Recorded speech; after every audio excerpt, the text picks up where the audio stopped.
99% لوگ یہ غلطی کرتے ہیں۔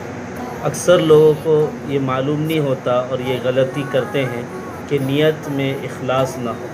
قربانی کے متعلق نیت میں اخلاص نہ ہونا، سست اور عیب دار جانور کا لینا، وقت کا بھی خیال نہیں کرنا، اور اسی طریقے سے یہ صرف رسم و رواج، نام و نمود کے لیے کرنا۔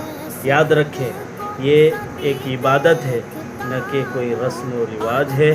اس لیے قربانی کو قربانی کی طرف سے کرنا چاہیے۔ قربانی کا اصل پیغام حضرت ابراہیم علیہ السلام نے ہمیں کیا سکھایا؟ اللہ کے حکم پر ہر چیز کو قربان کرنا، اپنی خواہشات کو چھوڑ دینا، اللہ پر مکمل یقین رکھنا۔ آج ہمیں سوچنا چاہیے، کیا ہم اپنی زندگی اللہ کے لیے بدل سکتے ہیں؟ کیا ہم گناہوں کو چھوڑ سکتے ہیں؟ کیا ہم اپنی زندگی میں کیا انقلاب لا سکتے ہیں؟ حج کی قربانی صرف جانور ذبح کرنے کا نام نہیں، بلکہ اپنی خواہشات کی قربانی، اپنی انا کی قربانی، اپنی گناہوں کی قربانی۔ اللہ تعالی ہمیں صحیح سمجھ اور عمل کی توفیق نصیب فرمائے۔ وما علینا الا البلاغ